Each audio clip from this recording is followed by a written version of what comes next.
Mic test 1 2, check 1 2.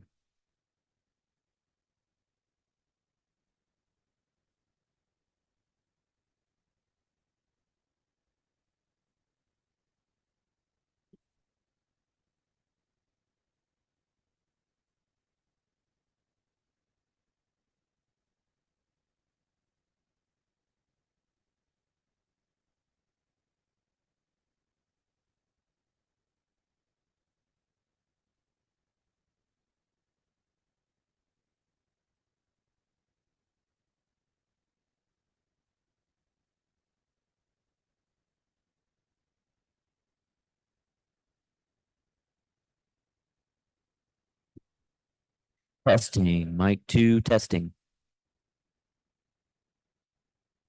Testing mic 2, testing mic 2. Testing mic 2, testing mic 2. Check 1.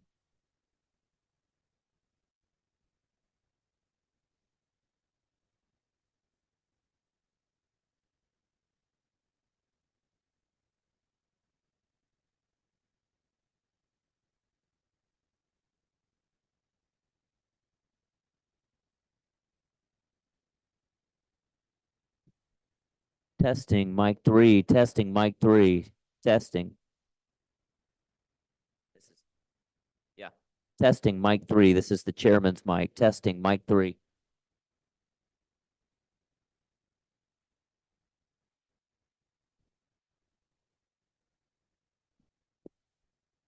Testing mic 3, testing 1 2.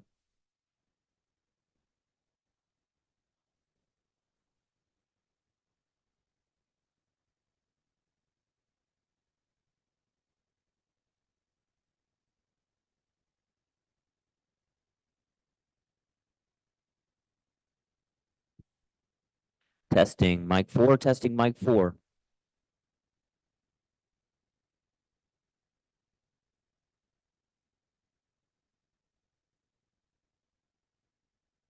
You want me to cut it? Oh, you got it.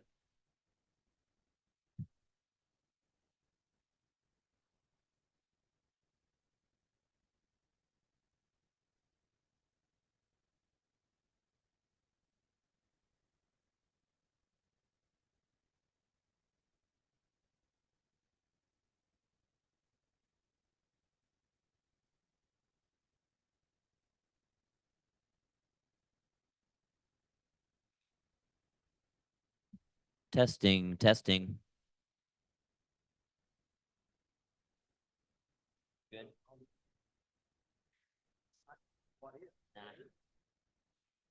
Testing 1 2, testing. Testing 1 2, testing 1 2.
Good morning, everyone, and thank you for being here this morning.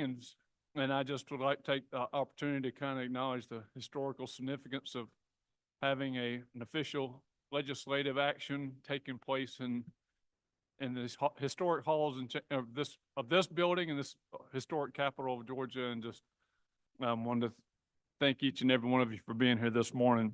As we open up, I would ask my good friend, Senator Rick Williams, if he'll open us in a word of prayer. You have to hit your button.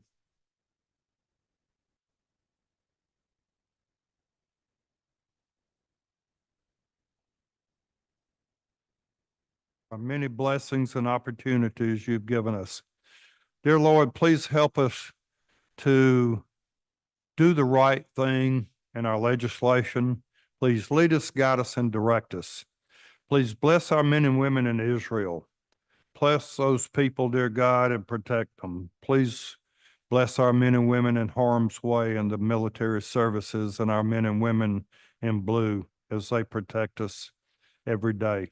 Dear Lord, please bless the families of the officers in the state of Georgia that have been shot, killed, wounded the past few weeks. Dear God, please be with each and every one of them.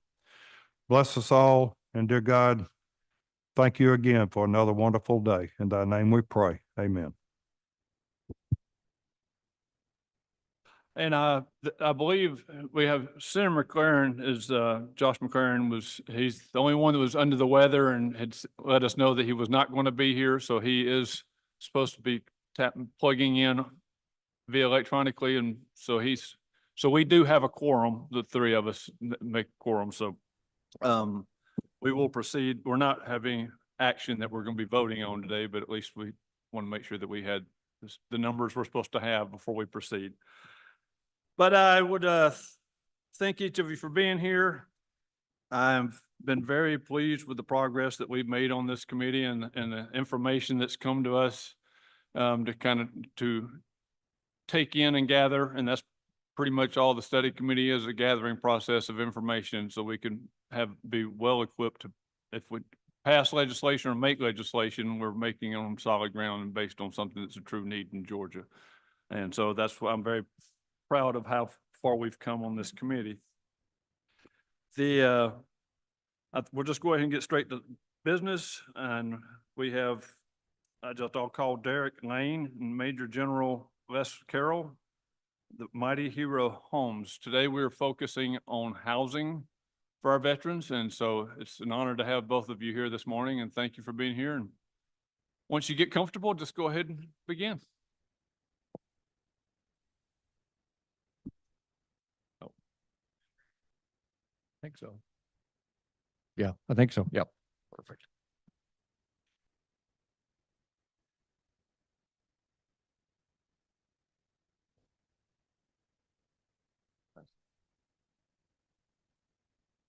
Well, good morning. Thank you, Chairman Payne, committee members, for having us here today. My name is Derek Lane with Mighty Hero Homes. I'm the vice chairman of the board and executive director of real estate development. I'm joined by retired Major General Les Carroll, who will highlight our veteran housing solution and base development concept. He's our board secretary. Here to speak with you today about our homeless affordability solution and the pressing needs and challenges impacting the veteran at risk and veteran homeless population in our state. Oop.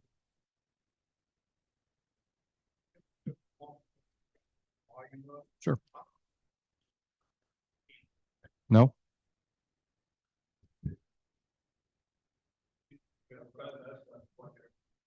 Also, while I've got floor for while we're working on that, we're going to be touring Georgia more. That was I think about 1/3. All of you.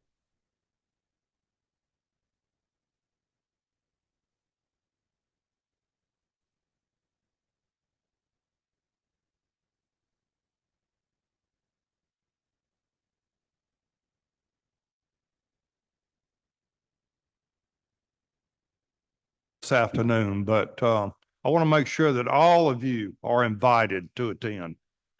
Thank you, Mr. Chairman. Absolutely.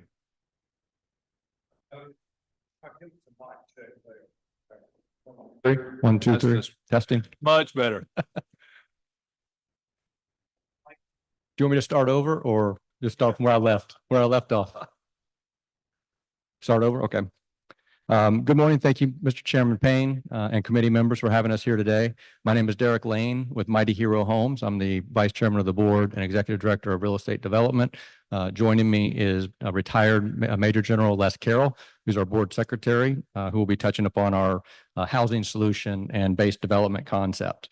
We're here today to speak with you about the affordability process and the pressing needs and challenges that are impacting our veterans that are at risk and the current homeless population in our state. There are many personal reasons, as we know, and I know that will be touched on here today, as to why our veterans are experiencing homelessness, a lot on the mental health side and the substance abuse challenges, but also divorce and other legal issues.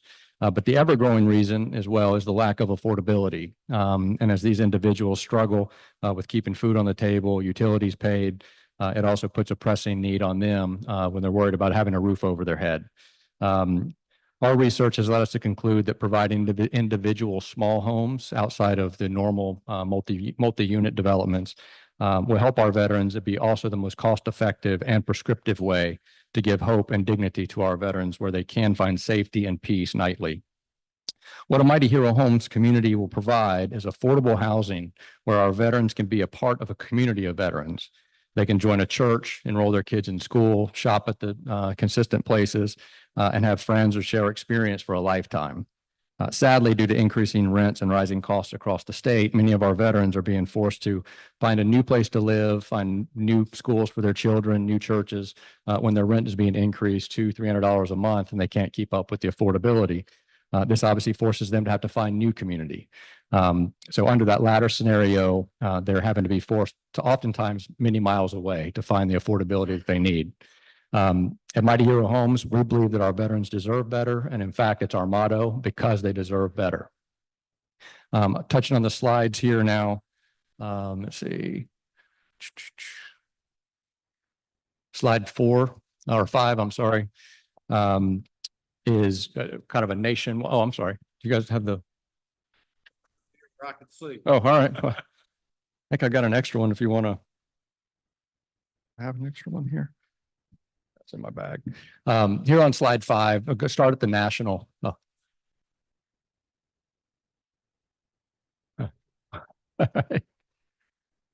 I think I've got an extra one if you don't. Okay. So slide 5. So the national veteran homeless statistics. We'll start there and then quickly narrow down to Georgia. They have what's called a PIT count, place and point in time count that the VA does in January of every year. This past year, 2023, they estimated about 35,000 homeless veterans nationwide. Generally, of the total homeless population across the country, veterans make up about 8 to 10% of that total number. Now, the issue we have with these numbers is some in the veteran community will tell you is that many of the veterans aren't counted in this number. As many as 2 to 3 times aren't listed in this number. They find alternative places to go on the night of the point in time count. So our numbers can be dramatically higher. So the VA tells us 35, 36,000. We usually end up telling people, and some of the very well-known veterans organizations around the country that I could name and you all would know, place that number anywhere north of 75,000, which is the true number. So even here in the state, I think we're around 700, 800 homeless veterans. That number is probably 2 to 3 times higher across the state.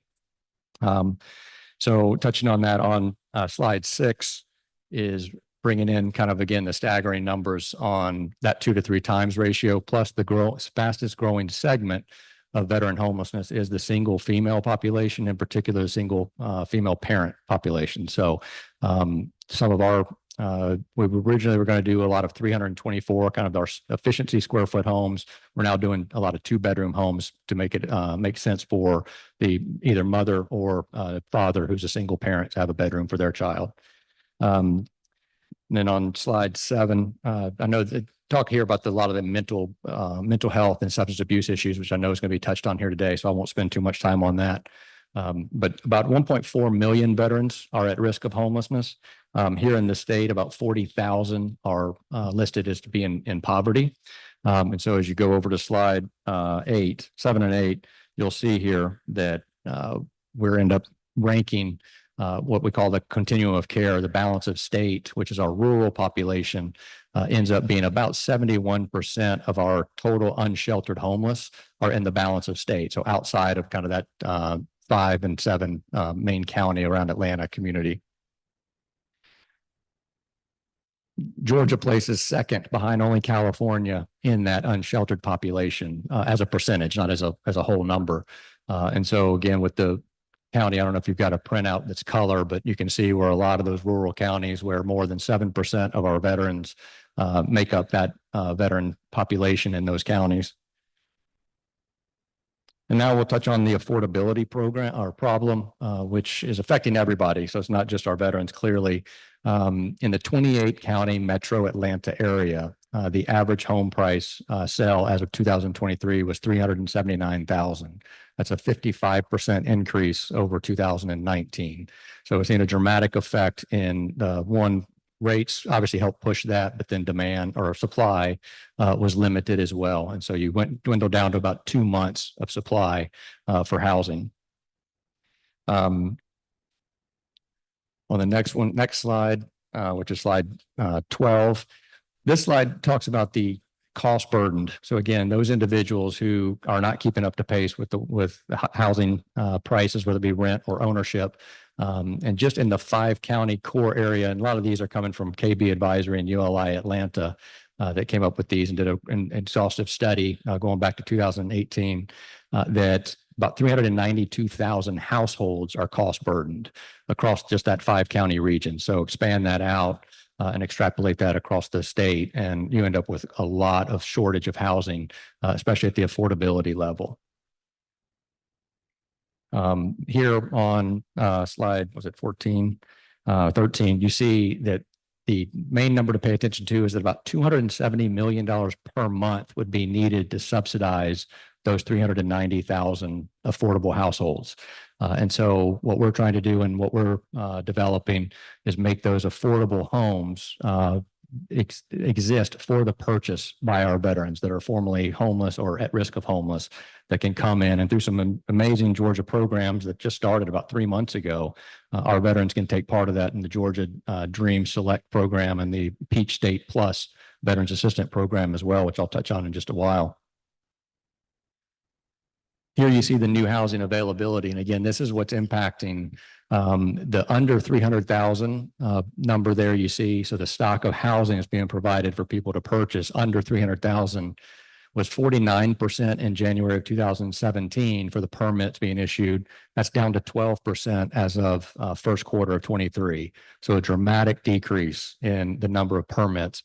Now, again, being a developer, right, you're going to chase where the money is. And if the more people are in the need of that 300 to 600,000, that's where you're going to develop for. Plus you can get the returns and the profitability at that standpoint. So the affordability side has been very tough for developers to make sense of from a dollars and cents perspective.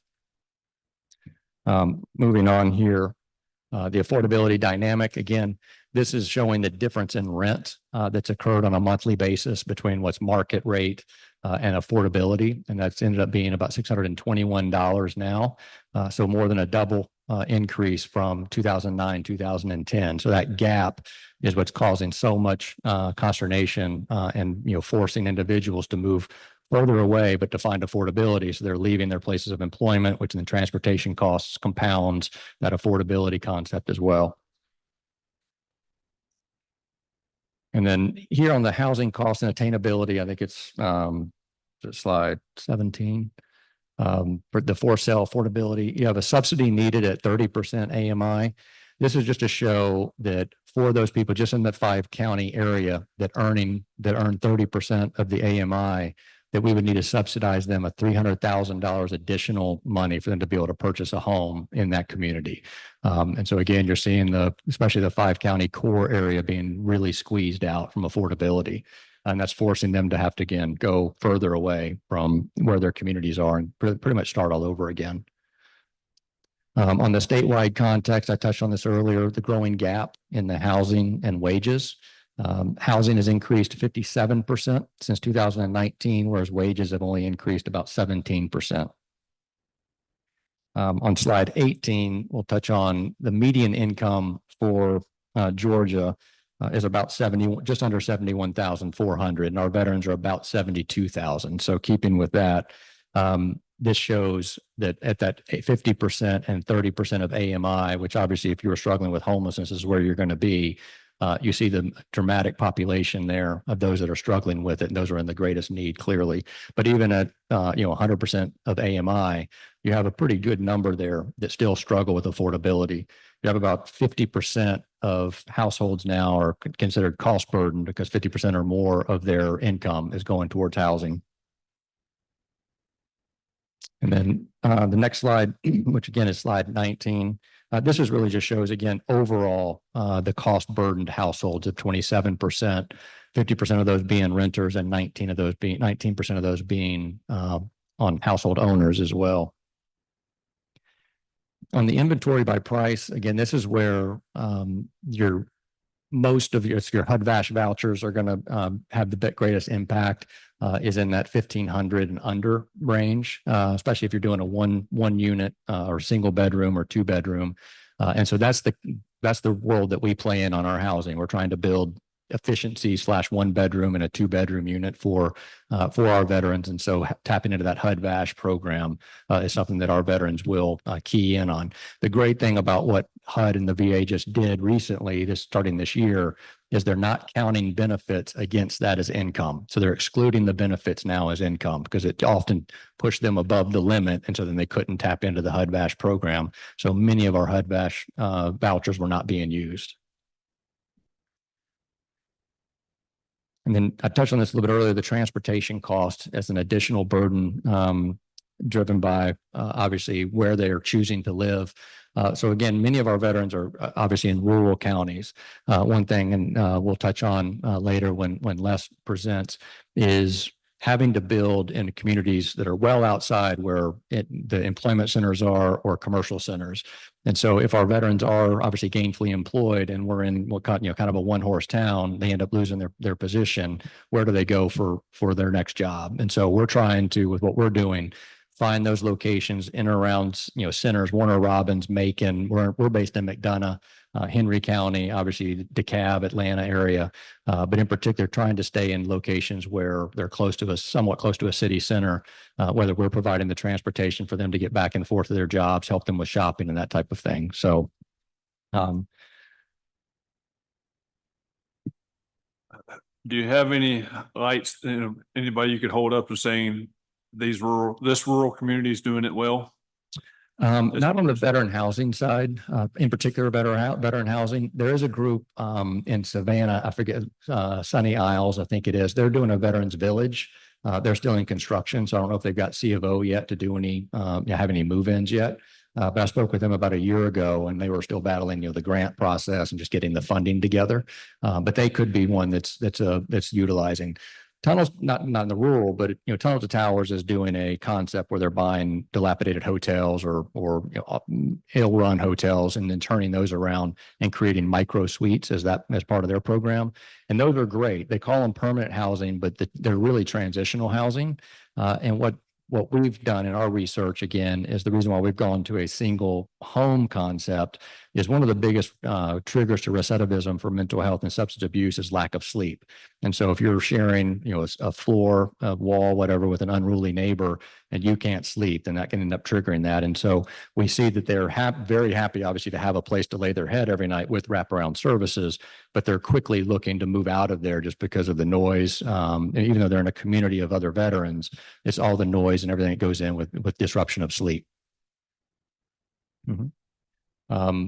And again, here on, was it slide 21, and 20 and 21 is we're creating the housing that's in the, well, you don't have a color, but in the red, the tallest bar, being the single unit structures. As you can look over to your right, the 5 units or more permits are increasing, whereas now the smaller units, the 1 unit or below, are decreasing in permits. And so what we're trying to obviously get as many permits issued for our base concept as possible, or a squadron concept, which is us, DeKalb County, for example, is asking us to come in on probably 1.5 acres of land and build what we call a squadron, which is a 12 home surrounded by a 40, that surrounds a 40 by 40 activity center that kind of acts as an extension to their living room where they can get together and, cook out and that kind of thing, but have community together. But we are seeing a decline of single unit structure permits in the state. Lastly, slide, let's see, did I go through? Oh, I didn't get added in there. My bad. I added some late on that Peach State program, but I can give that to you afterwards so you can see. But what is needed clearly on our end is, one, availability to funding. We're a newer nonprofit, about 2.5 years old through the IRS designation. It's been extremely difficult for us to get grant money and tap into capital that makes sense for what we're able to do. A typical base, which Les will touch on here in a second, is 84 homes, and it's about 20 million because we're doing about 20 acres to 25 acres of land. So it's a lot of infrastructure costs. But what we've done in all of our due diligence and having run the real estate development program and talked with our partners like Georgia Department of Veteran Services is getting all those wraparound services and making sure that those are ironed out. And so we're working with United Health Services, which is a $14 billion market cap company, to do our intake and when the veteran comes on board to analyze them, make sure that the mental health or the substance abuse, whatever they were struggling with, is indeed what they need help with, and how they're coming from one of our partners, how that would be handled on base. And then just before I hand it over to Les, this is a gentleman, I don't know if you can see the picture, but his name is Thomas. He was a formerly homeless veteran that sat with me a year or so ago. I just had lunch with him again on Friday. He was working with the PTSD Foundation of America. Came back from Fallujah after both battles of Fallujah. Within 30 days, he was back at his base in El Paso. He found himself on 37 prescribed medications from the VA to help with all of his mental health, his sleep disorders and everything. When those didn't help, he turned to self-medication. That spiraled him down very quickly. He ended up living in his van, got arrested with a drug charge, had the option of going to treatment court or obviously going to prison. He chose the treatment court. He graduated last August. Since then, and I've met with him on Friday, he's kind of gone back, he hasn't gone back to using, but he's found himself now unemployed, out of his housing due to he was subleasing, and the person paying the rent skipped out on the rent. So he had 3 days to pack up his stuff and move out. So I helped him where I could. But this is a gentleman who did say to me when we were walking away that when we build a base, you'll be one of the first invitees to come on. And he just got a big smile on his face because he's engaged now. And he was saying that'd be fantastic. Me and my fiance would know I'm in a supportive community of veterans that can help me, that if I am struggling with whatever my drug of choice was or having mental health, somebody can come by, or I can go by and knock on their door and ask for help. And that's a big deal with having those wraparound services, but also the community of veterans to help lift them up. So with that, I'll pass it off to Les.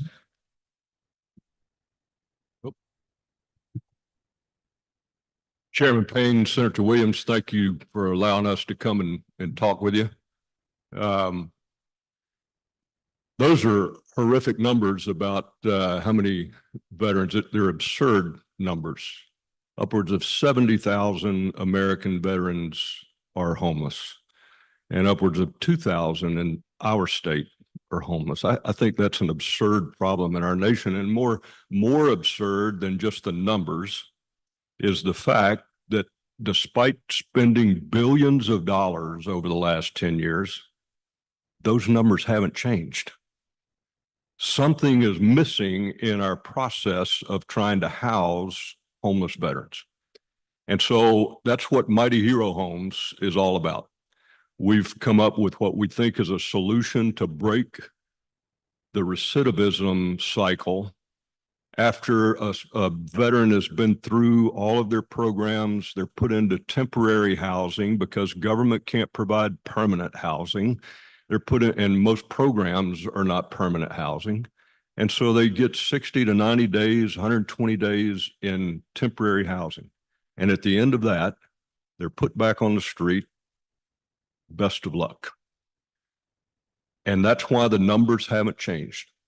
So Mighty Hero Homes has come up with a program that we believe will break this cycle. And I'm going to jump through some slides because if you look at the one that's the picture of our base, what we intend to do, and like Derek said, we are a new nonprofit with a vision. And it's, as I was telling General Caldwell before, it's kind of like the chicken and the egg. We need $20 million to build a base, but nobody gives you 20 million until you've built a base. So that's kind of where we are. Our base will, as Derek said, 84 single family homes. They're small homes. We don't call them tiny homes. If you saw one, you'd say, wait a minute, this isn't such a tiny home. They're very well designed. They're packaged, and I'll let Derek talk about that in a few minutes on our engineering side. But a home can be put together and built in 5 days by a crew of 5 workers. And so our squadron will be 7 squadrons on each base with 12 homes wrapped around a little small squadron activity center. The base will have an activity center, a community center that will house all of the clinics. All of our local hospitals are wanting to put a clinic in there to help our veterans, job training, places for them to meet with things like AAA, Al-Anon, all those kind of things will be available to them. All the wraparound services to make that veteran successful in their journey back. The beauty of our program is that is a place that they never have to move from, and they can own that home. We will help them get a job. We'll have job opportunities on our base. As a matter of fact, there's a huge dog training, service dog training company that will pay our veterans to train a dog for 6 months as they start their training process. They will pay our veterans to keep a dog and to train them. They'll train the veteran how to do that and pay them. All kind of job opportunities that we can provide that veteran so that they can be successful and purchase that home in which they live. If they do well and they want to move into a bigger place off of this base, they can sell that and keep the equity. They can sell it to another qualified veteran, or they can sell it back to the foundation and we'll put another qualified veteran in it. So our program is to give that veteran a permanent place to live with other veterans who are in the same boat, who can support each other, the dignity of ownership, the dignity of pride in a place that's theirs. And that's our whole pitch. We're trying to break this cycle of recidivism in homelessness in our veterans community. Meeting we held, but I kind of brought this point up at that meeting, our first meeting at the Capitol, and it was just talking about do you have any way that you reconnect in this, I love the term base, people living on this base, to reconnect those people with a sense of purpose and duty? I mean, because that's what I explained in our first committee meeting is, I think that's one of the elements that the civilian world will never comprehend, but once a soldier or someone in the military has duty in front of them, that's their safe place. They're happy there, and then you wake up one day and there's no duty in front of you and it leaves you empty. I mean, it makes you feel like you have no value because you've lost your duty, that sense of duty. And so do y'all work in that regard to be able to establish that realm back for the folks who would live in these homes? I'm on target with that thought, and that's exactly why we're doing a gated community with a flag hill that's got the services, that it's that pride of being back among your peers. And we think that there'll be a tremendous amount of peer pressure as you feel in the military. Hey, you're messing up, or how about cutting your grass, or I mean, it's going to be that sense of I'm a part of this community again. And so I think you're dead on it. And that's why instead of trying to do a hotel or trying to put them, in the community in individual homes, that's why we think this concept of a base, and it's not, the first thing you're going to build one on, old Fort McPherson, or you're going to build one down at Fort Moore. No, this is going to be in the community. Another part of our big push in the community, we already have 25 acres in Henry County that's committed to doing this. We just don't have the money to build the base.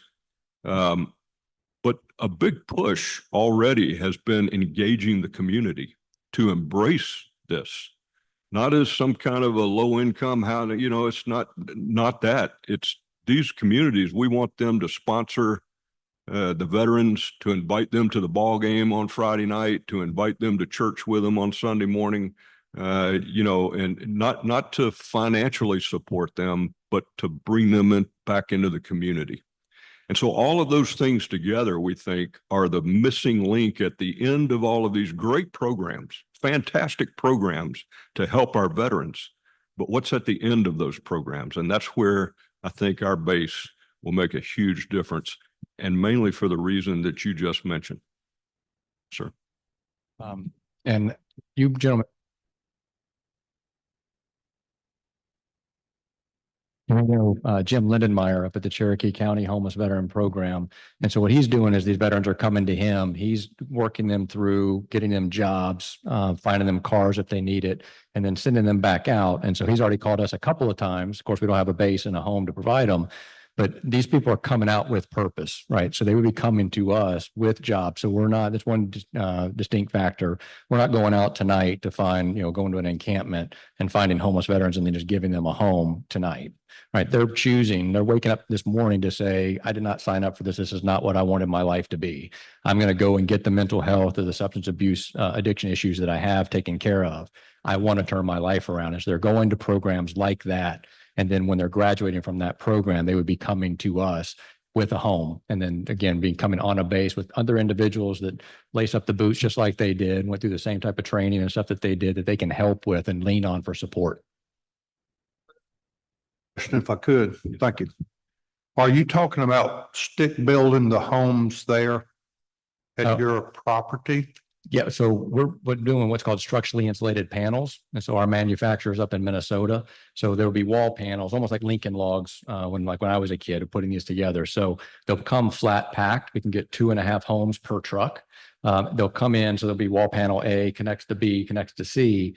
A group of, like you said, 4 or 5 individuals will put the homes together within hours and then fit out the inside. But there'll be structurally insulated panels. They're slightly more expensive to build than stick built. However, the quality, what's called a HERS quality, which is the energy efficiency rating, whereas a stick-built home is in the 80s, the lower the score, the better. Ours will be in the mid to high 50s. And so you'll get about a $300 savings per month on average for a 1,200 square foot home.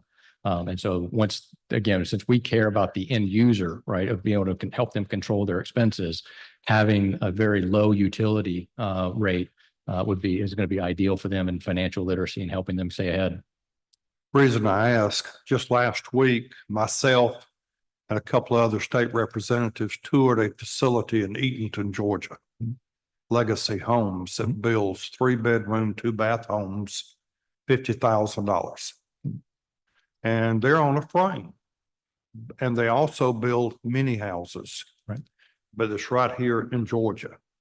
And it's on a frame like a mobile home that can be pulled, set up. This company carries their own paper. So they finance their own homes also. So the shortage of homes that we have, not only for veterans, but for everyone. Right now they're putting out 3 to 5 houses every 3 or 4 days. So they can increase production and increase jobs here. And that might be a place that some of the veterans could actually go to work. And they want to increase production. So here again is getting us all in the same room and hearing about other things that we don't know about. Right. But this is certainly an opportunity that maybe we can explore.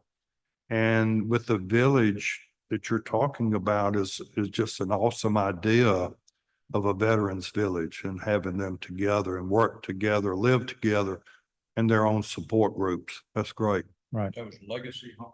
Legacy Homes. I'll be glad to set up a tour And this is the site of the old Horton Homes. Horton Homes was a leading manufacturer of mobile homes and was putting out 50 homes a day back in the 70s. And I mean, it was a great assembly line, and it's all inside. Yeah. Quality, climate controlled. Right. So, they build their own frames there and then the homes up. Right. They're HUD inspected. The, state fire marshal has an inspector there inspecting them as the homes are being built. Right. Quality control, right here in Georgia. So it's, we'll talk about this kind of stuff. Yeah. Yeah. Thank you. Did you want me to go do the engineering? Of the homes and all.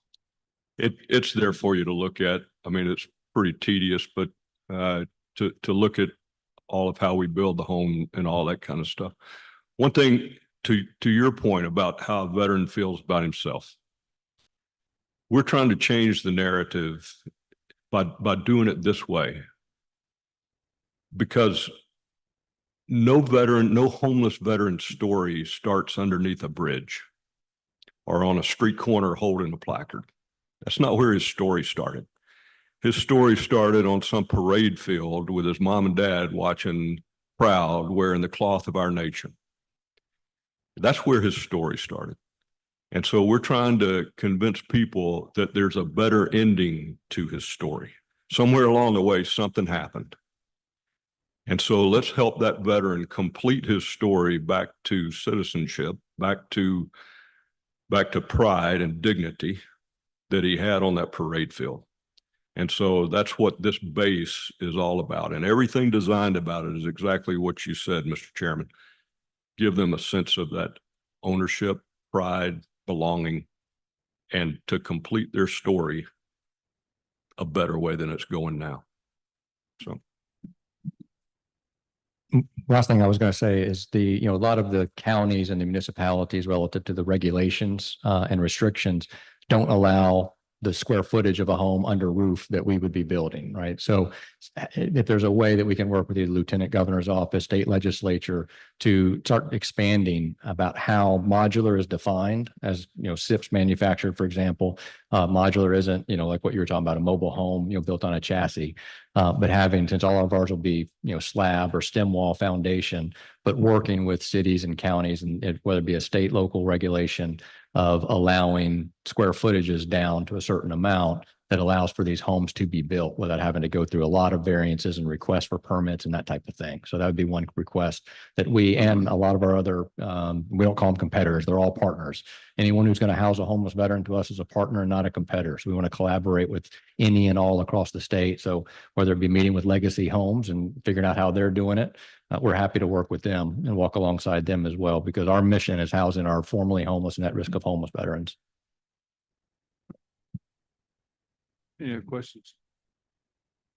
Well, thank y'all for being here this morning. Thank you for bringing this to us. And just like I said, fascinating, especially the villages. Just like I said, that base mentality, I think would be huge if, with affordability, of making it affordable. But just thank you both for being here this morning. And thank you. And next we will have Mr. Russell Fagan of the Georgia Department of Veteran Services.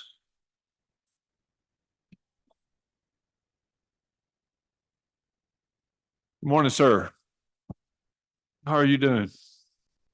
Very well. Morning. Doing a presentation. Kind of following on to some extent with what Commissioner Ross presented. She presented a presentation to y'all. Let me see if I can presented a presentation to y'all recently. And her recommendations towards the end involved mental health and housing, narrowing the focus a little bit from housing for all veterans throughout the entire state, more down towards nursing home housing. The reason being that we've recognized, as was mentioned in the previous presentation, that veterans need more than a physical place to live due to TBI, PTSD, substance abuse, et cetera, that the veterans must receive mental health treatment along with other care. So simply providing a home, as was indicated a few minutes ago, does not always meet the need. Some veterans are not going to be able to live alone. we look at seeing that 78% of veterans, as indicated on the slide, served during wartime. 50% of them served in the Gulf War era. The signature injury of Iraq and Afghanistan is called traumatic brain injury, resulting in that it's estimated again that 11 to 23% of veterans are suffering from traumatic brain injury. It's not always recognized that they suffer from traumatic brain injury because it's not always as evident as being in a IED exploding and being an injury directly to the head. It can be minor, it can be less than that. It can be repetitive injuries, such as the firing of shoulder-mounted weapons. They've determined now that that blast coming from laws, weapons of that nature, cause traumatic brain injury, just like the concussions from repeated football injuries, head injuries, helmets, and the boxing, things of that nature. So it's not a single injury that causes this, that you're able to immediately say this veteran has traumatic brain injury. We need to recognize it. So many of the veterans don't know they have that problem. However, as a result of it, they end up with traumatic stress disorder. They end up with depression, with an increased risk of suicide. History are more likely to die from suicide than veterans without it. And they, without a loss of consciousness, as I mentioned just a minute ago, they end up with traumatic brain injury. So while blunt injury is the most common effect, there are the others that I just mentioned on doing that. And what we end up with coming into the issue with traumatic brain injury is that it causes co-issues such as schizophrenia, dementia, items of that nature that affect them throughout their daily lives, many cases resulting in them needing nursing home care as opposed to just expanded nursing housing availability in the community. In Milledgeville, in Georgia, at the moment, we currently have 2 nursing homes already. One of them is in Augusta. It was built in 1969. It's got 192 bed capacity. Then we have the home you're going to see later this afternoon in Milledgeville with a 294 bed capacity. That campus, showing the next slide, shows what that campus consists of. It has the building, the Wood building, which has patients in it now. It has the Vinson building, it has patients in it. It has built, and we'll go through this today, the Russell building and the transitional support unit that have been built and are not occupied.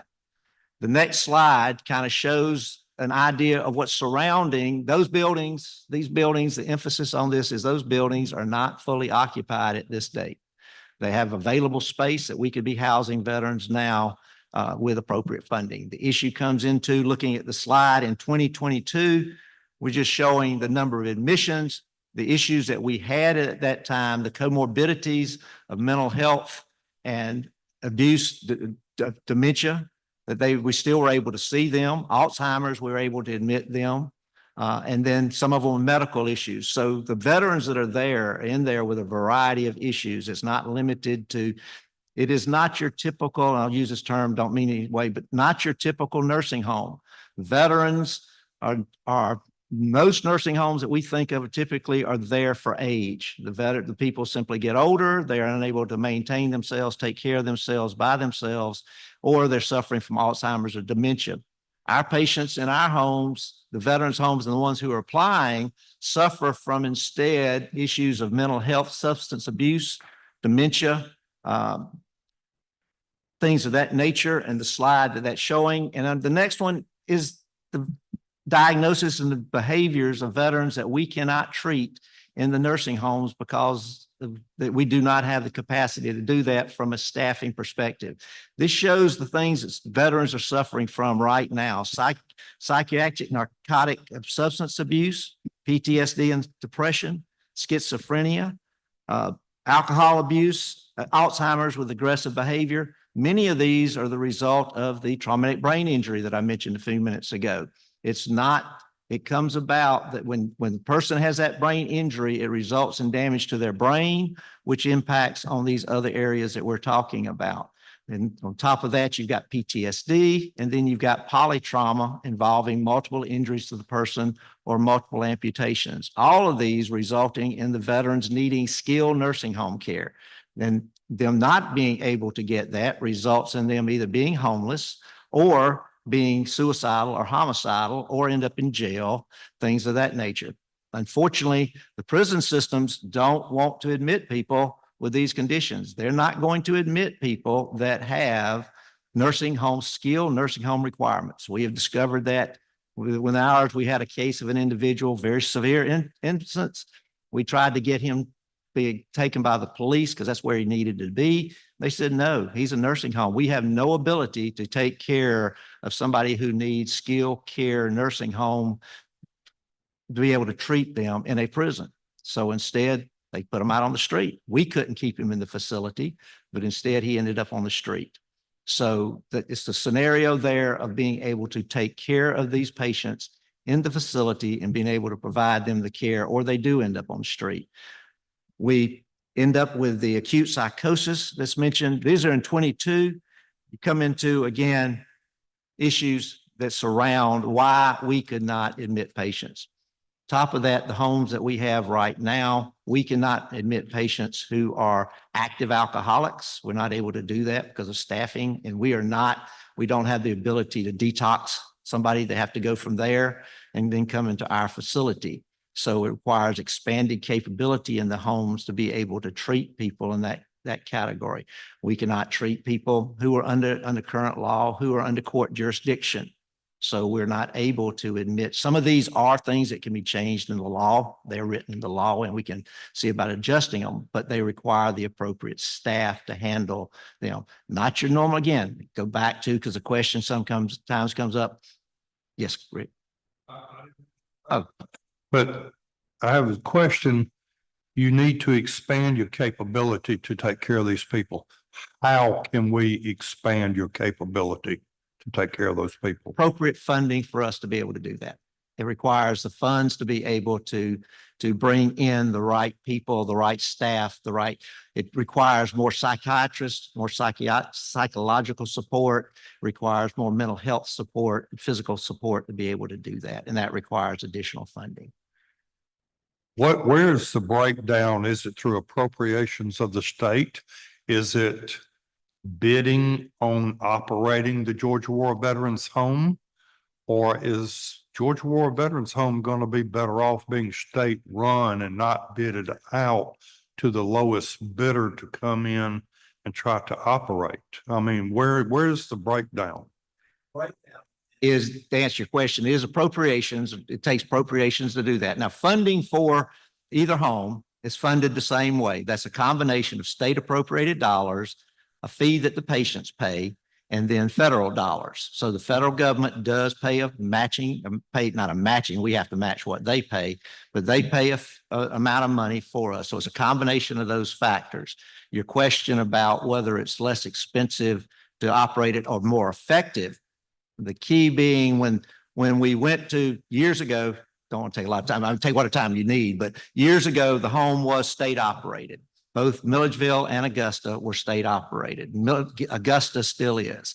It was determined that they thought they could be more cost effective if they went to a privatized. So they went out and found a company and privatized the home at that time for Milledgeville only. Over the years, and in that privatization, the way the law was written, that the only way to go back to the state is you have to show that it's cheaper to be operated by the state, is what we have to be able to do. Because of state, the salaries, that may be somewhat problematic, but it's still doable. It's a good question. It's one of these things we would probably like to present. At the moment, we've had one vendor for the state for 28 years. One vendor was all we had. In this past year, that vendor bid for the contract. We renewed again, went to renew again. They were in excess of $5 million to do the basic things we're doing right now with no expansion. To do the expansions of the things I'm talking, they wanted $10 million. We could not get them down to the appropriate rate to what we had for our state budget. And we end up having to go into emergency acceptance of another vendor. That vendor is doing the best, but the funding for that vendor is woefully inadequate. I'll just be straightforward. I know we're not here talking money, but I'm just taking an opportunity to point out it is woefully inadequate. That vendor right now is $1.5 million in the hole after 1 year. I doubt that they are going to want to be able to continue the contract. So it's going to, can we go to a state funding or state, operated to do that? They're wanting, I mean, most vendors are going to want a profit margin. So you're going to take the profit margin. They're looking at what can they do? How can they get by with the least amount of money, unfortunately, for the benefits? That's true of any for-profit company. They're trying to provide the services, but they're going to try to make the profit. Could the state do it at a lower price? Potentially so. So we could look at that and be able to do that, but it's going to take some expansion. Can I just give you a real quick history here real fast? I mean, if I say something, the state of Georgia has not increased the funding in Milledgeville in 10 years. It is the same amount they provided it's $1 million less. When we had a budget reduction back in 3 or 4 years ago, we reduced the state budget for Milledgeville Nursing Home by $1 million. That has not been restored. So the state of Georgia is paying $1 million less to operate the home in Milledgeville than they were 10 years ago. Nobody is operating at that level now. They're just flat. Nobody is operating at a level that they're paying less than they were 10 years ago. So that's. I would like just to add on top of that, though, that everything that the state of Georgia does, we're doing because the VA did not.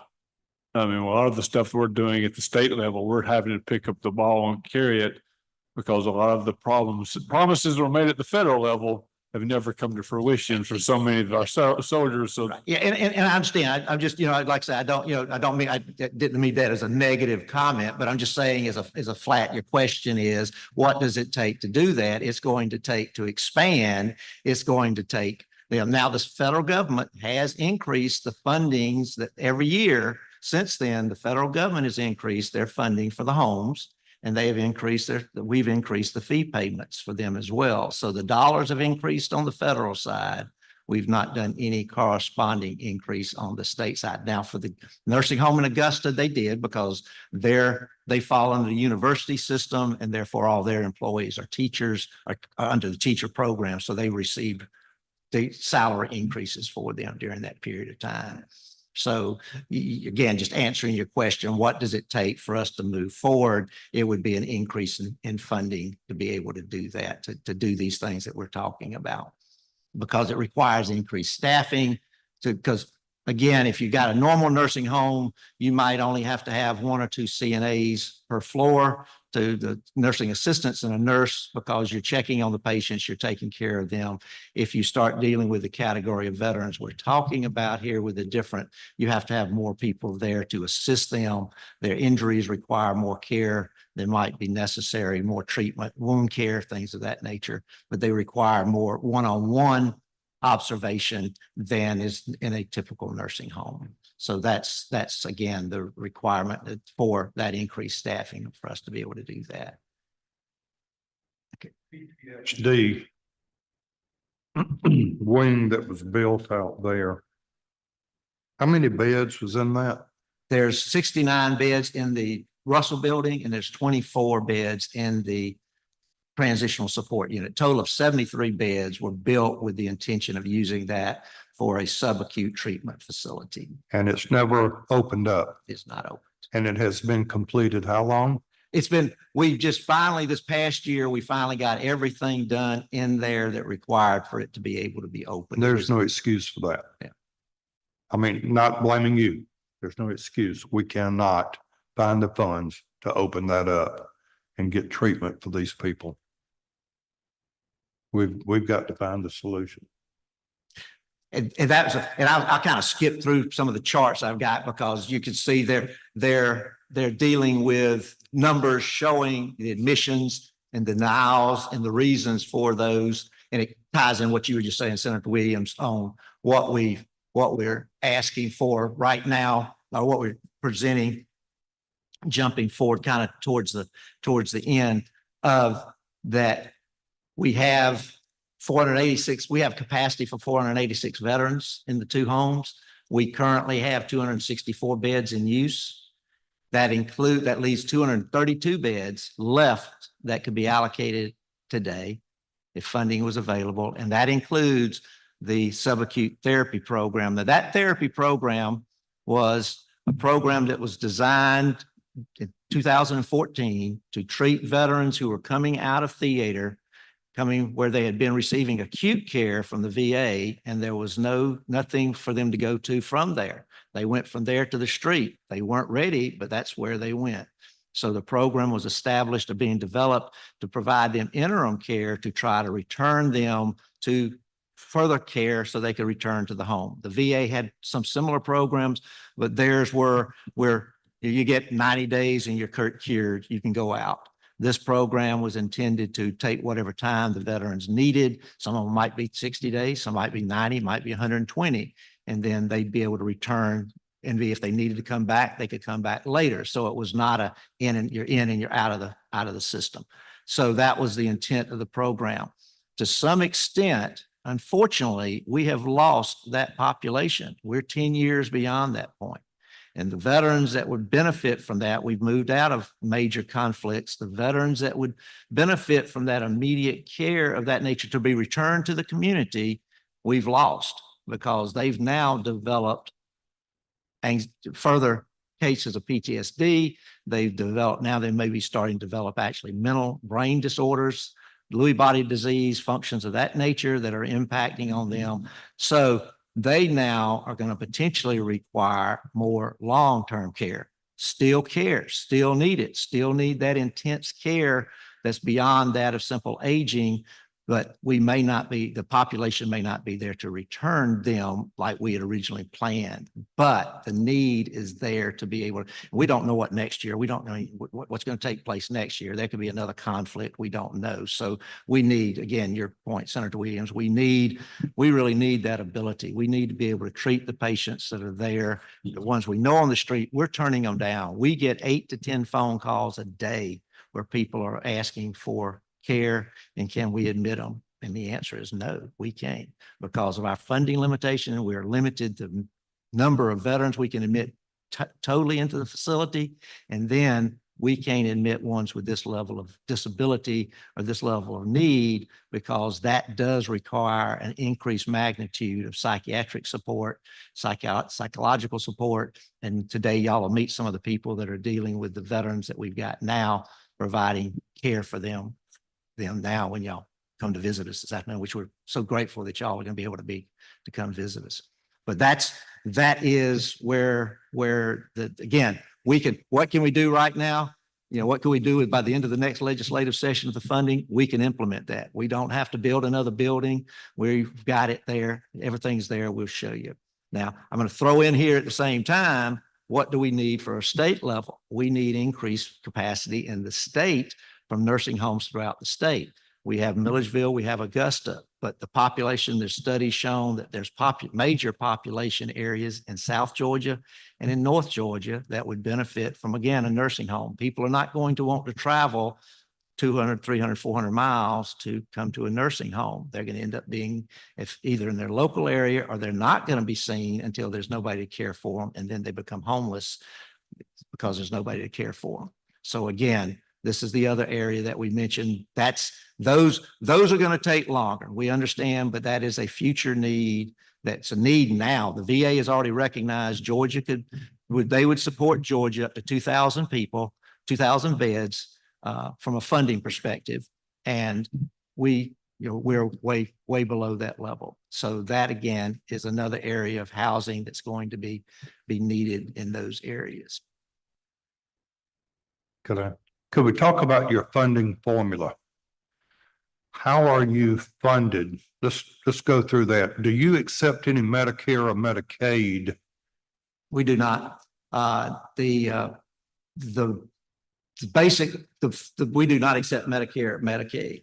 The primary reason, one of the reasons for that is it's like any other facility, it strips totally out. To be eligible for Medicaid, it strips all the veterans' assets. They cannot have any assets for them to be eligible for Medicaid. So Medicare is kind of used as a misnomer, but that's really only used if somebody comes straight from the hospital into the home. We aren't able to admit people that fast, so we don't do. So all of our funding comes from an appropriation, the request for appropriated dollars. Then based upon those dollars, We then determine how many veterans we can admit, because there's a minimum we have to pay, because we have to match what the VA provides. And that's the number of patients we have. So it's a combination of that. There's a difference now in Medicaid. Through elder care attorneys, you can set up trust for people's assets. And through the government's Medicaid recovery, there's certain thresholds that you qualify for. And I think we need to explore that. We've got to, number one, get you more money, and how we do it, and how we get there is going to be vital. The veterans that come in now, from what I understand, anyone who's 100% disabled, they pay nothing. Is that correct? That's correct. Okay. But if we go back to other veterans and we can get Medicare and Medicaid, that could do a funding void that you're suffering, so you can get back fully. And we can look through that again to make sure the numbers are still current, but we looked at the state still has to pay a portion towards Medicaid. We don't receive, the veterans who are if they received Medicaid, they don't get the matching, they don't get the federal dollars as well. So the amount the state is paying is pretty much the same, whether it's Medicaid or whether it's appropriated dollars. So that the trade-off there is just about the same. So we end up losing that matching funds that I was talking about from that VA pot. And instead you get funds from another VA pot and state dollars, but the state Medicaid dollars are just about what they're having to pay per patient now without going through that Medicaid route. But again, it's an area we'd have to identify. If we did that, we'd have to identify a building on campus that was probably Medicare and the other, or Medicaid, and the other buildings would not be. So it gets into a issue in that. But again, not something that we are opposed at all to looking at and discussing, reviewing that. But in past reviews, we've determined that the trade-off of Medicaid was just about the same from a state cost perspective. And potentially for the veteran, it was more devastating to the veteran because of loss of assets. I don't want to lose the veterans' assets, but I know that these other nursing homes throughout the state operating and they're pretty much full. They all have waiting lists, and they're doing Medicaid and Medicare. And it may be that we have to designate a certain building out there and look at it and see, we've got veterans that need help. We've got to get them treated. And that's what I'm looking for. Yes, sir. Not Absolutely. blaming Yes, sir. anyone. I'm just looking for solutions. So we'll hash this out some more. Yes, sir. Thank you. Absolutely. Appreciate it so much. We'd be glad to sit down and, go through all the numbers and look at it again to make sure that things have not changed. Things sometimes do change, and we can look at those. Be absolutely glad to, and love to be able to sit down with y'all and discuss that, go through that you. process. Well, Absolutely. thank you. And we are looking forward to going out there this afternoon. I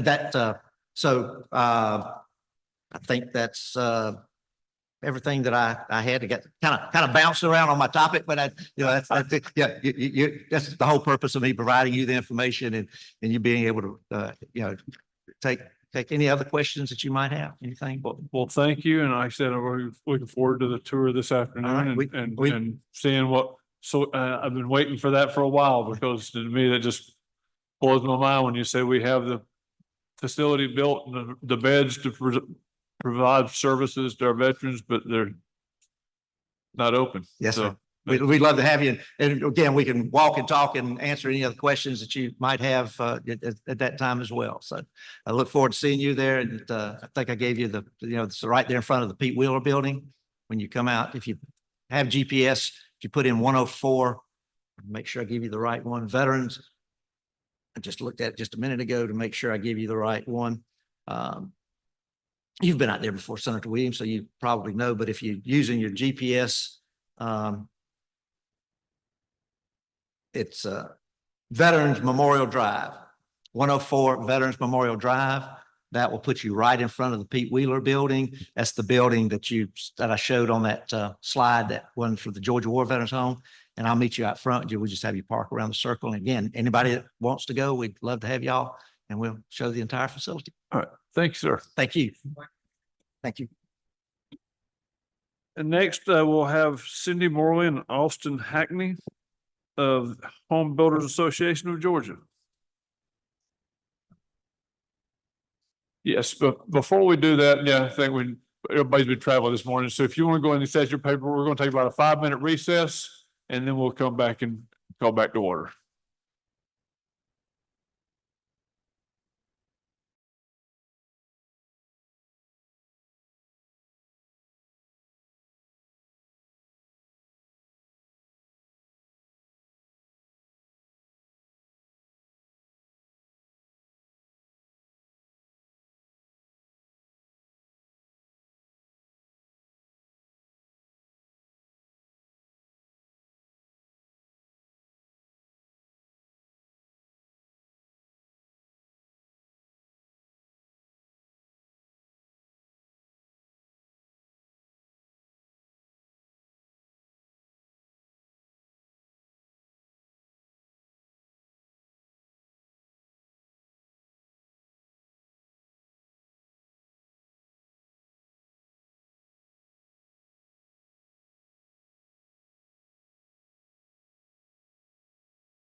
had another meeting, so we decided to divide and conquer.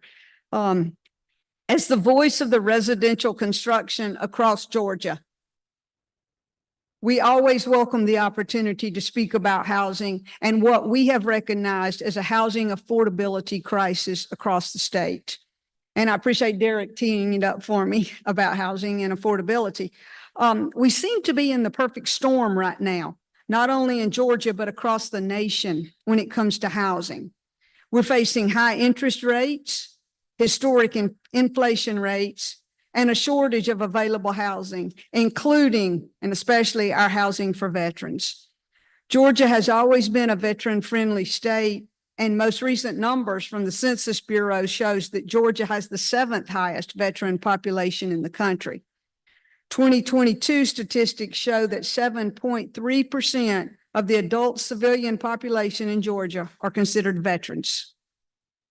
Veterans are extremely important to our state, and housing affordability is a key issue for veterans, and we recognize that.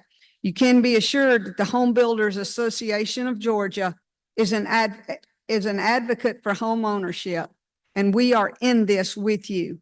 We want to help you find ways to ensure our veterans can live the American dream of home ownership, just like anyone else. The ongoing housing affordability crisis across the country and in Georgia is having a significant impact on how a large portion of Americans are living.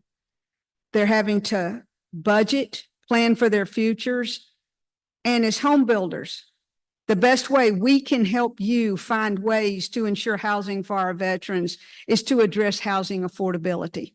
So I would like to break this up into 3 sections, if you don't mind. First being our barriers to the supply of housing, consequences to consumers, which we call the housing affordability problem, and possibly a plan to help address this, which I always like to not just say there's a problem, but see if we can find a way to help. We know we have a nationwide shortage of housing.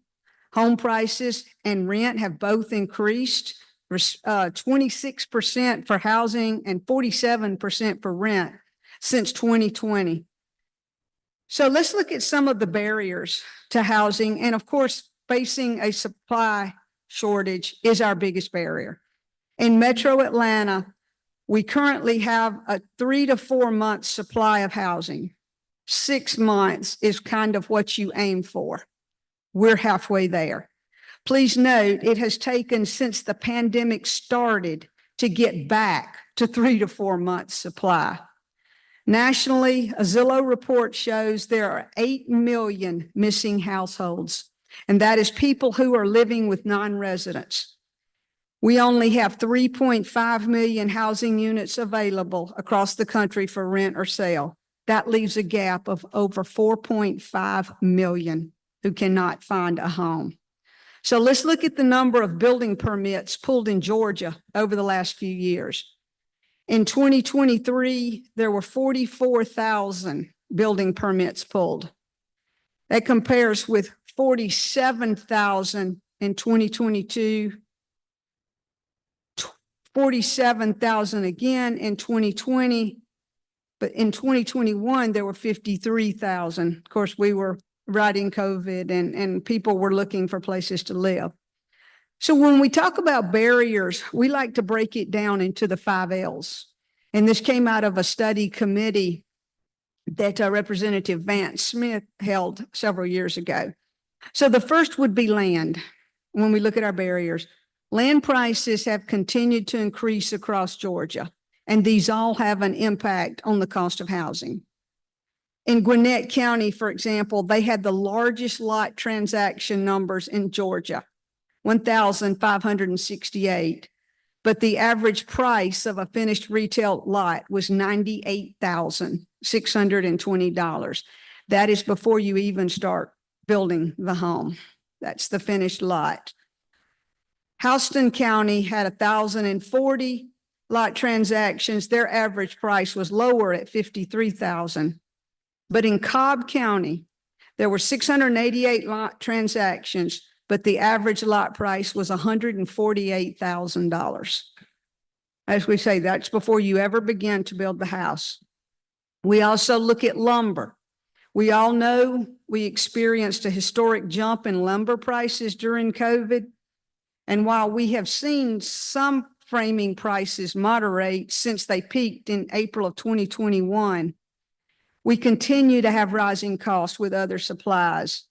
Paint is up 30%, roofing 20%, equipment 45 to 50%.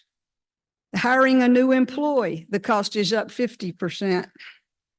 Concrete is up to $166 per yard, which was, and it was 120 in 2020. So we can see that the price increases have not come down since COVID. Another issue is labor. HBI, which is the Home Builders Institute, issued a report in April of 2024 that showed the median age of workers in construction is 42 years old. Women make up a growing share of this workforce, and Hispanics make up 35%.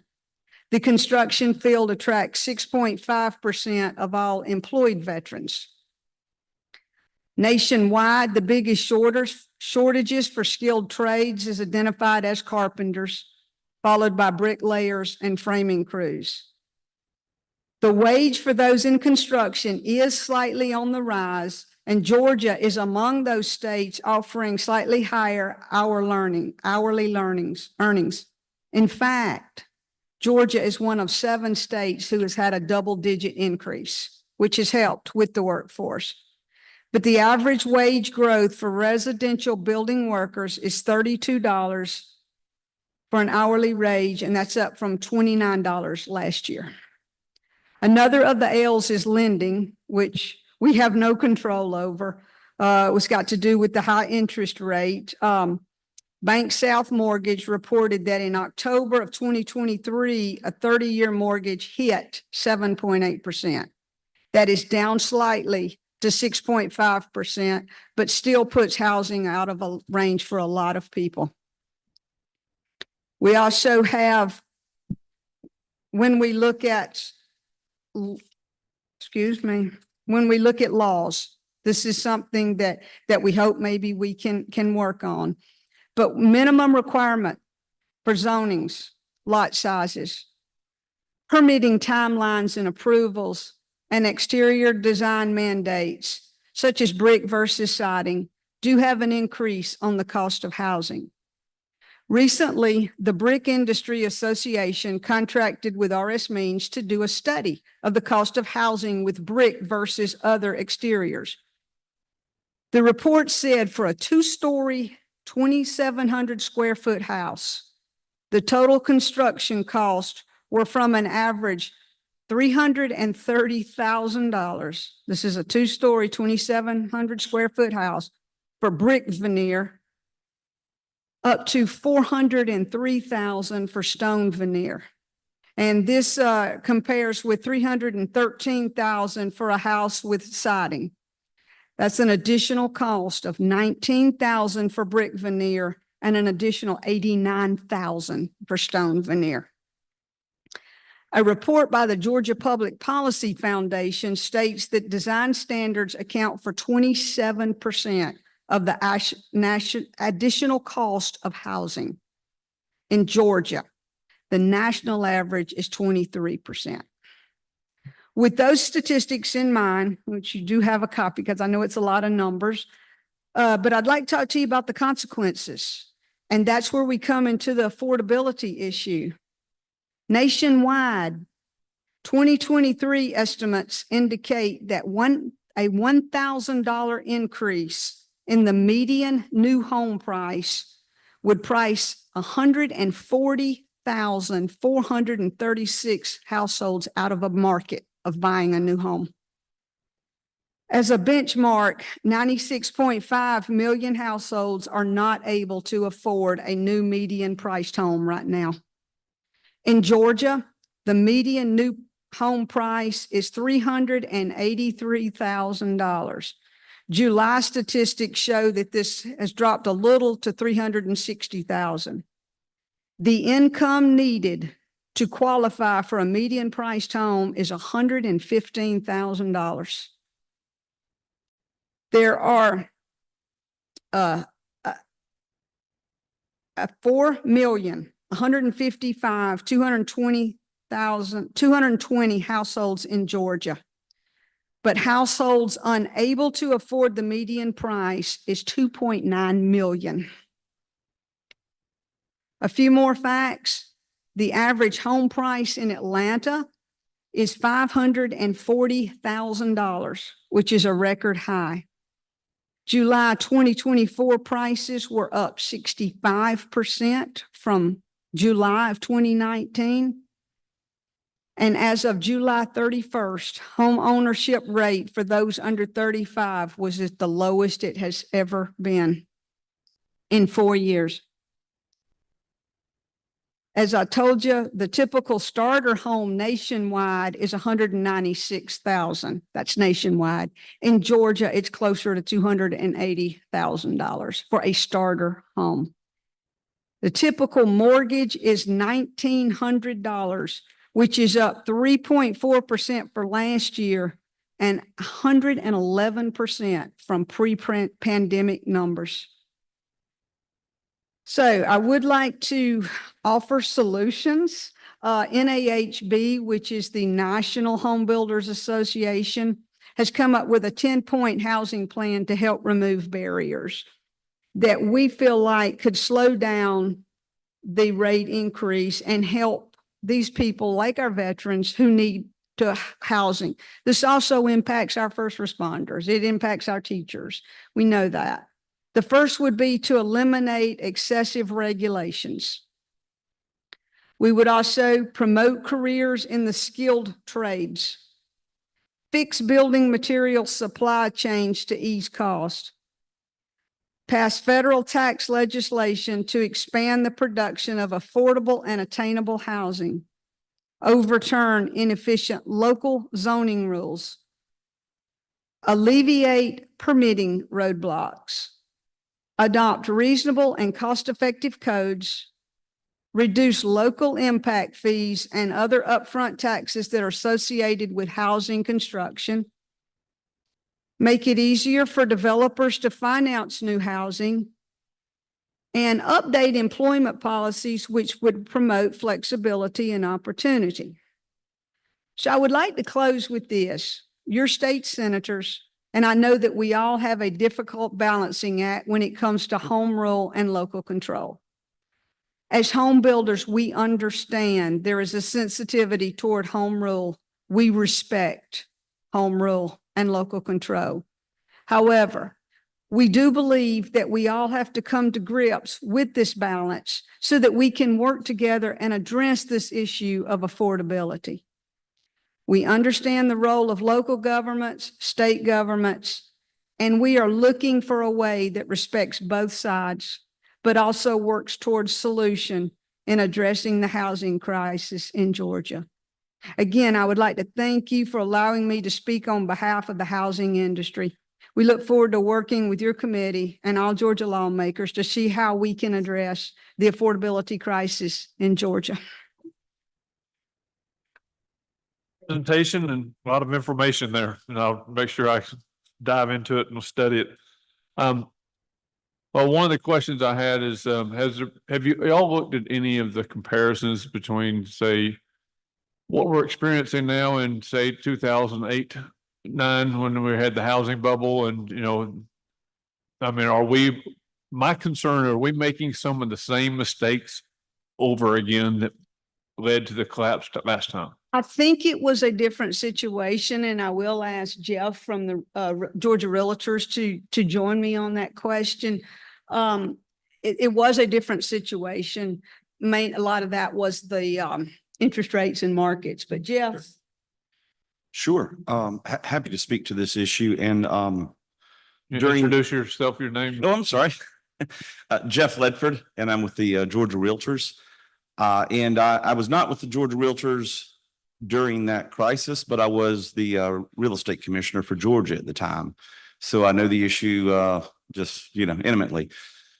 With regard to what was going on during the 2008 housing crisis. We were at the peak of multiple things going on. One, it was a spike in the amount of mortgage fraud that was going on in the state. It was also a spike in speculation building. So we had an overbuild, an oversupply of homes, but also a large number of the homes, or a large percentage, were being built for the purpose of fraud. In that day, we had a lot of neighborhoods that were being built that were incomplete homes, but being financed as if they were complete. So we had multiple things going on. The biggest of which, though, that I think is a huge difference today is that we were overbuilding. We were building for the investment market primarily. Today, we are grossly undersupplied. So we're not going to hit the same issues because the value of a home still hasn't really reached the ability to kind of compensate for the lack of supply. We just don't have enough. We are in the tens of thousands of undersupply. We're only at, I think, a 3-month supply. The last I heard, we need to be at least a 6-month supply to be in a healthy situation. So our biggest problem right now is building enough and acquiring enough and freeing up enough, regardless of how you get there. New construction, absolutely, but also having the ability for people to be able to sell their home and move to something else. We're working on this also on the national level as well, in making it easier for people to downsize for those that want to. Also for veterans to be able to get a house. Been working at the national level with the Veterans Administration on adjusting some of those rules. All right, thank you. Sure. Do you have any questions? Well, thank you so much for being here, and thank you for bringing us all the information. And Jeff, always thank you for adding a lending hand, as you always seem to do. So on behalf of Georgia Realtors, Again, thank you so much. well, thank you. All right, next I'm gonna open up for public comment, but I do have Elizabeth Apley. If you'd like to come forward, I'll just go ahead and introduce you as up front. And so you'd like to know you had some information you'd like to provide to us. And so if you would like to. Thank you, Mr. Chairman. I didn't prepare for the setup that we have here today. I have one copy. Well, that's fine. If you want just to email it to us, you can. Okay.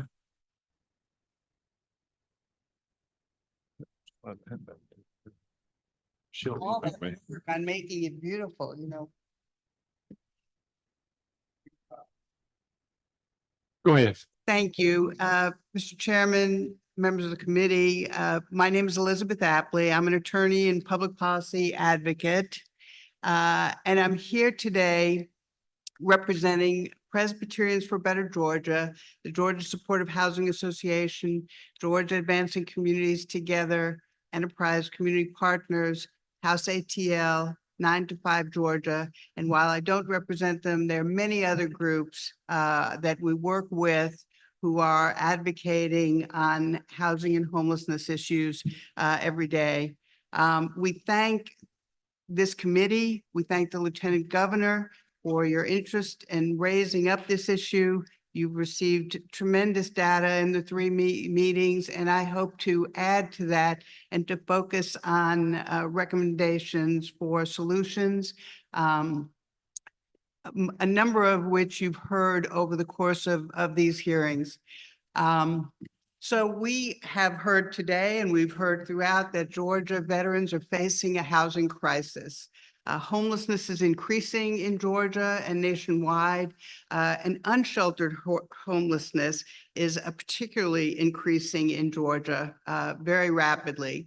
The research from the Housing Assistance Council from this year shows that nearly a quarter of Georgia veterans live in housing not affordable for their income, which puts them at risk of homelessness.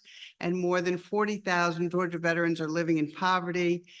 This study found 664 are homeless.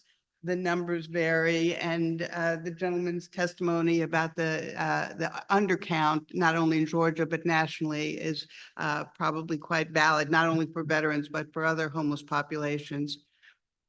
And so Georgia was doing a good job in reducing homelessness. And you can see the numbers from 2011 to 2017 show a steady decline.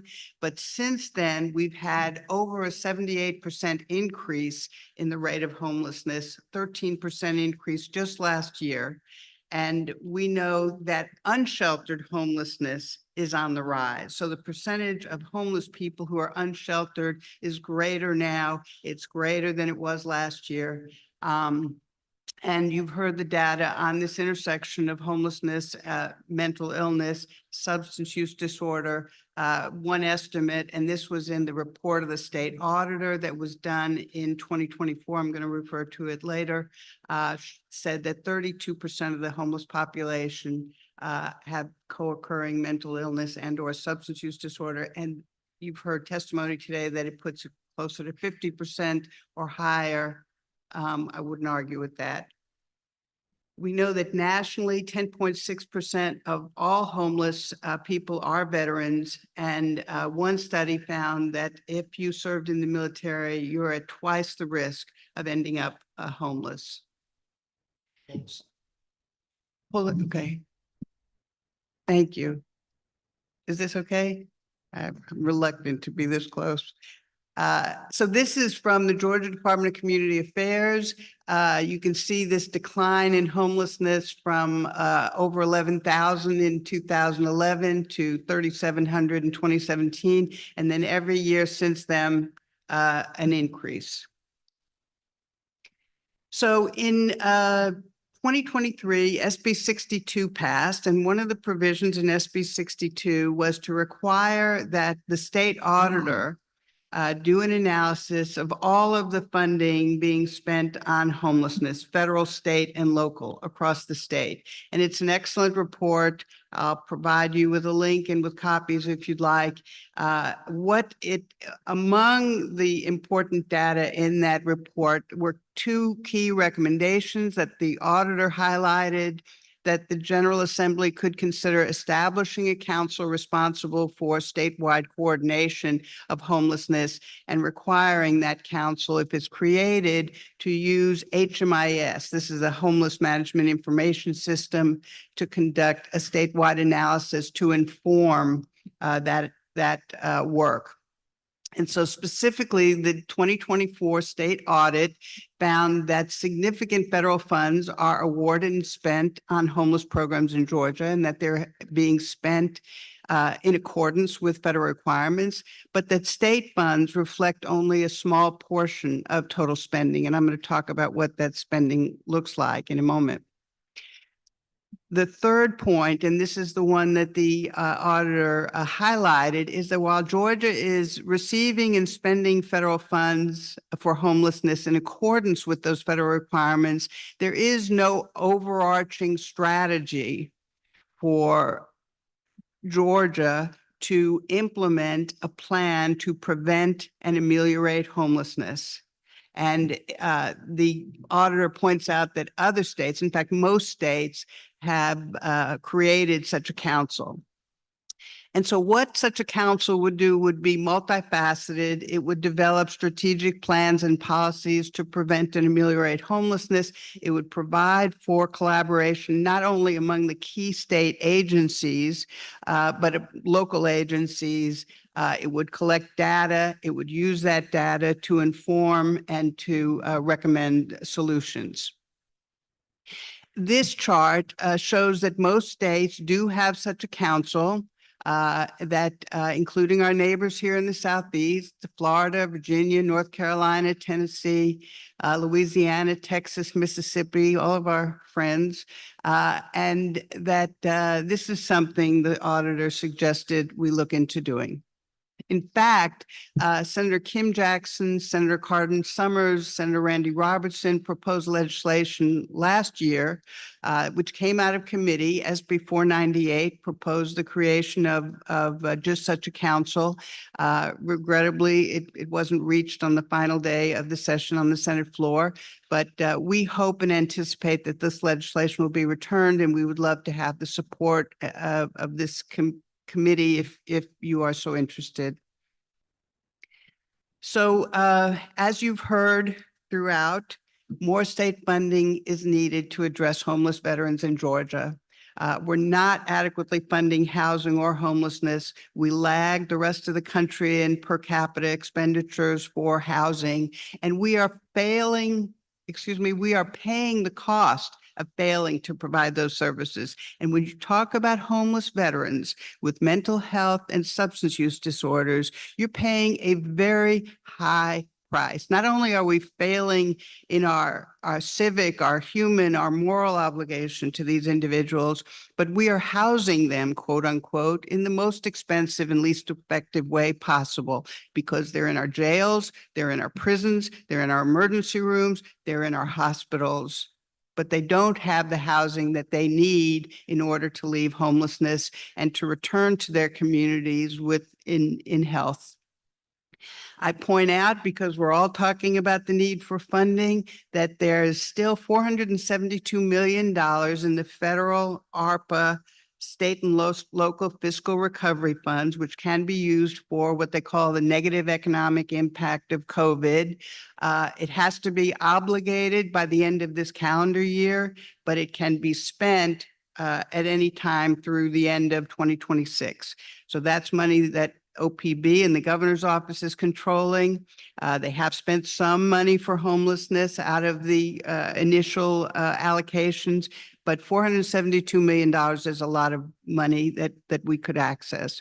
In addition, I don't need to tell you that we had over $11 billion in unobligated state surplus funds last year. And with the end of the fiscal year, at the end of June, we have additional funds. So we're not adequately funding homelessness, as this is the state auditor's slide that I've copied here. And it just shows, Georgia is a small fraction of what's being spent on homelessness statewide, but this is where the state dollars are going. Most of it is going to the housing voucher program, the Georgia Housing Voucher Program, that's administered by the Department of Behavioral Health and Developmental Disability, and a small amount to the Housing Trust Fund for the Homeless. So we are under a legal obligation under this settlement agreement with the United States Department of Justice that we entered into in 2010 to provide, among other things, to a target population of 9,000 people who are homeless with severe and persistent mental illness and cycling through the criminal justice system, the hospitals, and the ER. So we're obligated to provide them with housing vouchers and wraparound services. This is one of two areas of this settlement agreement that remain unfulfilled, because at present, we are serving only 2,000 people of that 9,000. The department had a need for a substantial infusion of funds this past legislative session, which were not received. The program is flat funded at $25.9 million. They've maximized. They are converting people to the Federal Housing Choice Voucher Program, but they are not able to accept new people into the program. And so when we fail to house these people, it includes the veteran population you're talking about. We are spending tremendous local, state dollars in ways that don't begin to address the tragedy of veterans' homelessness. In addition, we have a housing trust fund for the homeless within the Department of Community Affairs. That has been flat funded at $3.2 million a year. It's mostly used for maintenance of effort, for matching funds for HUD dollars, with some small grants for emergency shelter. And even those are, way too few. But the Housing Trust Fund for the Homeless has the authority, as a result of a constitutional amendment that passed many years ago, to hold funds without lapsing. So it's a perfect place to allocate surplus dollars. They'd be administered by the Department of Community Affairs, and the authority of the Housing Trust Fund for the Homeless allows them to build, to finance, to grant, to preserve rental housing for low-income persons, and to support single-family home ownership through mortgage assistance and down payment assistance. So you can see that's a very broad authority to act to address our affordable housing shortage and to remedy homelessness in this state. Turning away from funding in a sense, we strongly urge the committee to take the position, as other entities within state government have, that it's much more important to house people as a way to end homelessness, and that we should avoid at all costs the arrest and the criminalization of homeless veterans or other homeless people. The reality is that we have a whole population that has a name called familiar faces, and the familiar faces are invariably in jail for a longer period of time, return to jail more often. These are homeless people with mental illness, with substance use disorders, and they are cycling through a system that doesn't begin to address their needs. And so what we're urging you to consider is more funding for co-responders. We have this co-responder structure. We're not adequately funding it to meet people on the street in mental health crisis and connect them to services rather than arresting and jailing them. We need to implement more broadly the jail screening for mental illness so that we know when someone is brought in, whether they have, whether they're homeless, whether they have a mental health or substance use disorder, and therefore how can we treat them in a way that is going to resolve the underlying issues rather than perpetuate it. We have 29 veterans treatment courts. They do an amazing job for people referred to them, to connect them to treatment for their substance use disorder. Many have co-occurring mental health issues. Many are homeless. These treatment courts do a great job. You know, they're all across the state, and they need more funding because once they run out of funding to connect people to housing, they're kicking, as the gentleman said, if you're giving someone transitional housing for 3 months, that's not a lot and long enough to cure the underlying substance use or mental health issue, to get them employed, to get them into a position where they can be self-sustaining. So we need more funding there. We need more funding for jail in reach and reentry supports, more funding for supportive housing, for mental health treatment and substance use treatment, especially for this population. And I just want to remind you that the Senate Study Committee on Unsheltered Homelessness in 2022 recommended an increase in funding for housing options for the unsheltered and for the sheltered homeless in the budget, and specifically to connect veterans facing unsheltered or sheltered homelessness with assistance available at the state and federal level. The Behavioral Health Reform and Innovation Commission, in its final report, the Mental Health Courts Committee chaired by Chief Justice Michael Boggs, who you recall chaired the Criminal Justice Reform Council under Governor Deal, recommended that we address and face the challenges of these familiar faces by housing them, providing supportive housing, and promoting the policies and resources to do that. And finally, from our friends at the counties, ACCG's 2024 legislative toolkit highlights the impact of incarcerating this population rather than investing in the ways to avoid the criminal justice system, specifically for homeless people with behavioral health issues, and urged us to adopt the strategies I've mentioned. Very briefly, I know you're getting anxious. Source of income protection would be critically important to this population because as people lose their housing, when the rents go up, they end up with an eviction filing or an eviction on their record. They have problems converting the few vouchers that are available into leases because we don't have protection against source of income discrimination in this state. And so the fact that they're trying to help pay for housing with a voucher means many landlords will not rent to them. 22 states have addressed this, including Oklahoma and Virginia, and Georgia would dramatically help this population by acting in this area. I listed a few more solutions for your consideration. More housing vouchers. You've heard in the first committee that there are no VASH vouchers available in the metro area. We need more rapid rehousing and transitional housing along with permanent supportive housing. We need help with transportation. People need cell phones because in order to connect with benefits, to connect with healthcare, to get a job, they need that communication tool. And so we would urge you to consider also sealing eviction records that don't end up resulting in evictions so that an eviction filing alone won't bar a homeless veteran or an unstably housed veteran from securing a new home. And finally, to create a permanent emergency rental assistance program. We had one during COVID that was federally funded.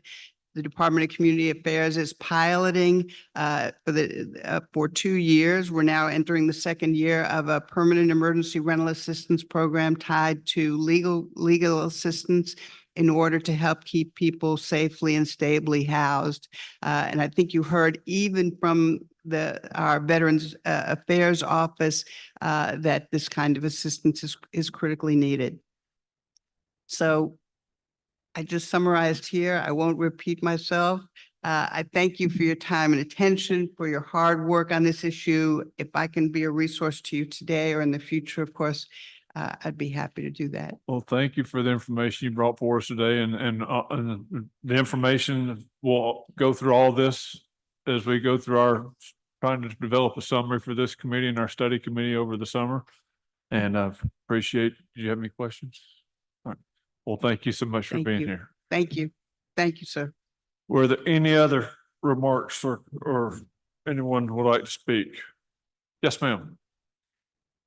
Please come to the microphone, be quick because we've got a very short clock coming up at noon.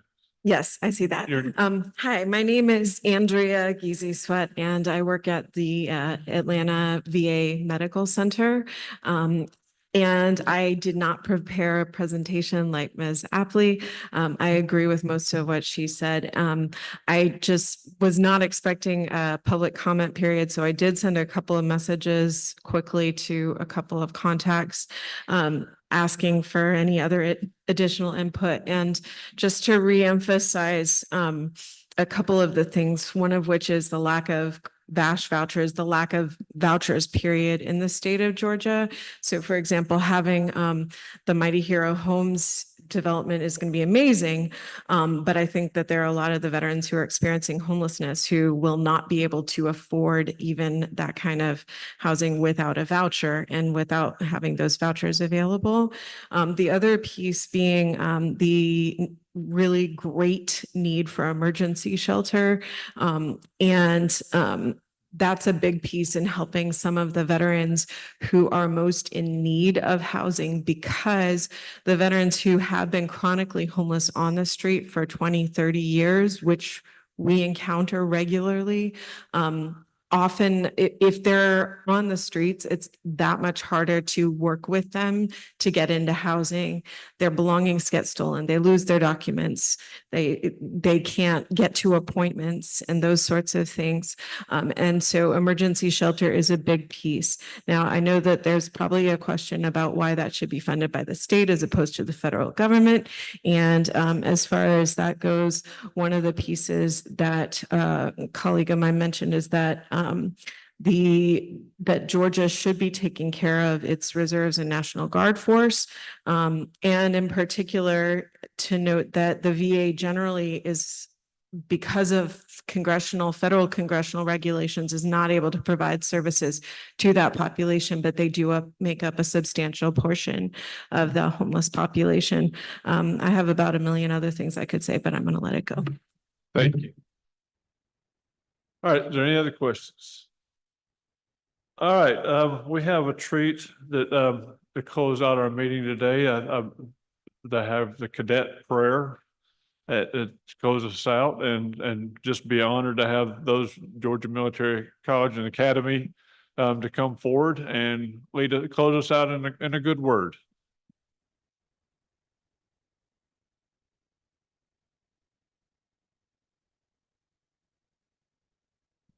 Thank you all for being on campus today. We have a special treat. This is a fifth grader, one of our shining stars, Lucy Humphrey, and she is going to recite the cadet prayer for you. So if everyone will please stand while she recites it. Let us pray. Almighty God, General of all life's forces, Commander of nature, we praise thy holy name. Visit thy presence upon us and all former GMC cadets. Reinforce us in our quest for knowledge, integrity, and leadership. Instill in us humanitarianism and bless our enemy, whoever he might be. Extinguish from our daily lives greed and envy, and make us champions of right and ladies and gentlemen of honor. May we glorify thy name in victory and be courageous in defeat. Help us ever to think first of our comrades and secondly of ourselves, and always of thee. Guide our footsteps and cleanse our minds. May we be first in service of our country and first in thy service. Lead us, O Lord, that we might lead. Amen.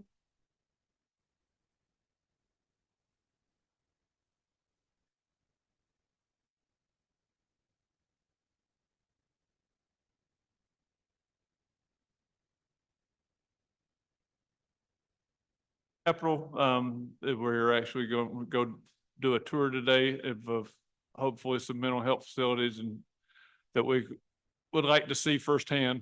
And so that's why we came to Milledgeville this time. But we will, the next month, we'll be back at the Capitol for our next committee meeting. And if there's anything else, any other business? I believe so. But that's not a committee action, so that's just when whoever would like to go can. Yeah, right. Whoever would like to be out there, 1:30, we'll meet Mr. Fagan out there at the Wheeler Building. For anybody that would like to tour Georgia War Veterans Home, we'd love to have you join us. Thank you. All right, no other business. We will call this meeting adjourned. Thank you.